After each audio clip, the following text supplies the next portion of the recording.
My granddad owned a Rolex Oyster Perpetual that he wore every single day. Watching him as a child, I always dreamed of owning my own Rolex someday. I know that Rolex is neither the most exclusive watch brand nor does it produce the absolute highest quality watches. In fact, for over 10,000 US dollars, I could have arguably got a better watch in terms of finishing from Grand Seiko or maybe a second hand Langa. A similarly priced watch from JLC would have given me a more advanced movement, probably with multiple complications. However, personally, I feel that Rolex has its own charm. Everyone knows that they are well built, the finishing is pretty good, and they are durable watches. I also find Rolex is really elegant and good looking. I like how simple yet classy this Datejust is. Because Rolex never makes any radical design changes, even their older models look similar and relevant after decades. I can bet this watch would still look good and work well 10 years from now. Moreover, not many watch brands retain value as well as a Rolex does. It's no doubt that Rolex is the most popular watch brand in the world. Even someone who isn't interested in watches has more than likely heard of Rolex. In short, buying a Rolex is a big deal, at least for me. So, the story of how I obtained this Datejust is pretty interesting. I visited a Rolex authorized dealer in October, having no prior purchase history with them. I was offered this Datejust in November, just 1 month after my first visit. Knowing that I had no history with the AD, I had decided to be flexible. I was open to a number of Datejust models and didn't demand a particular specification. I was also realistic and didn't ask them directly for a Submariner or a GMT Master 2, which is a model I eventually want. For my second visit, I dropped by the store since I was in the area and just said hi to them. On my third visit, I went to the AD and asked them if anything had become available, and to my surprise, they offered me this watch. To be honest, I didn't think I would be offered anything for several months, but I guess I got lucky. Now let's talk about this Datejust. This is not an in-depth review, but more like my thoughts on the watch. Let's quickly get the specs out of the way. This is a Datejust with a 41mm diameter case with a lug-to-lug width of about 48mm. This model has a white dial with Roman numerals and a fluted white gold bezel with a Jubilee bracelet. It has a screw-down twin-lock waterproof crown, and the watch is waterproof up to 100 meters or 330 feet. It comes with the trademark Cyclops lens over the date. Some people hate it, but I personally prefer the magnified dates over the tiny date cutouts in many watches. Just makes it highly legible and gives the dial the distinctive Rolex look.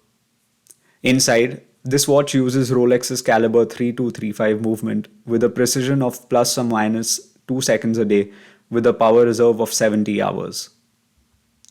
On the back is the folding oyster clasp with a 5mm comfort extension link, which means that you can adjust the bracelet quickly by up to 5mm without removing any links.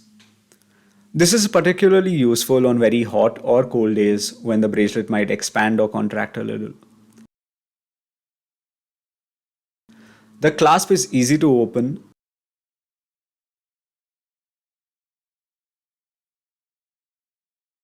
and closes with a satisfying click.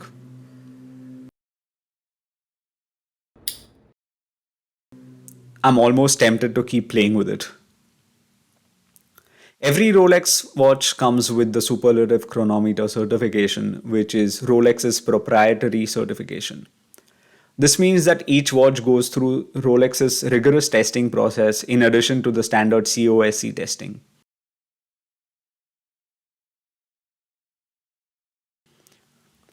In the box, we also get the 5-year warranty booklet, which lets you service your Rolex from any authorized dealer in the world. Finally, we also find the user manual, which details the specifications, how to set the time and date, and how to care for the watch.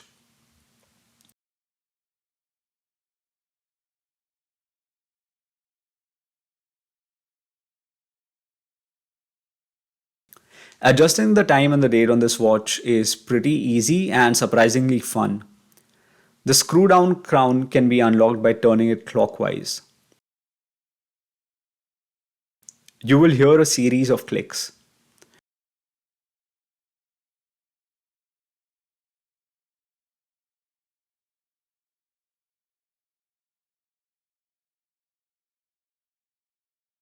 The first click will just unlock the crown.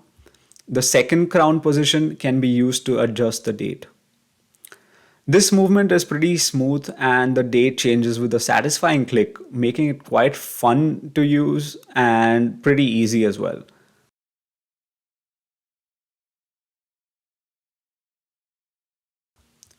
The final crown position can be used to change the time.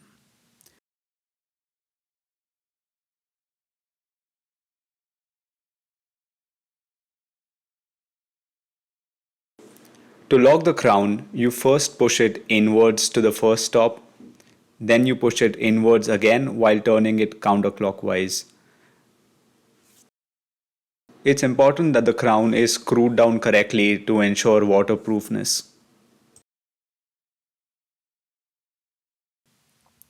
Coming to the bracelet, I just love the Jubilee bracelet. I think it looks good and feels really comfortable on the wrist. It also reflects light beautifully. On finally using it over a period of time, I get why so many people prefer it over the standard oyster steel bracelet. One downside of this bracelet and this watch in general is that it's a fingerprint magnet. When you use the watch, your fingerprints are going to show inevitably. So watch out if you're obsessed with cleanliness. I must admit that this watch does look a little big on my skinny 6-inch wrist. Still, it feels comfortable and I've enjoyed using this watch on a day-to-day basis. I often just look at the shiny dial and admire the details. The craftsmanship and the attention to detail is pretty obvious with this watch. And along with the Jubilee bracelet, I think the overall watch just looks really, really nice. So, do I think I made a mistake spending over 10k on a watch? A question I often think of is whether it's wrong to derive pleasure out of material possessions. This watch is just an object after all. But if you are a watch enthusiast who's always dreamed of buying a particular watch and can finally afford to buy one responsibly, I would say go for it. You will love your watch, and no other watch will give you the same satisfaction. Finally, I really want to thank you guys for watching this video and supporting the channel. Although this is a brand new channel, I have several videos lined up. I'm planning on covering many small independent watchmakers, watches from more popular brands, some high horology watch brands, as well as some other watches that I like. Do let me know what you liked about this video and how I can improve going forward. If you enjoyed this video, do hit the thumbs up. It would really help with the new channel. Hope you have a great day. Peace.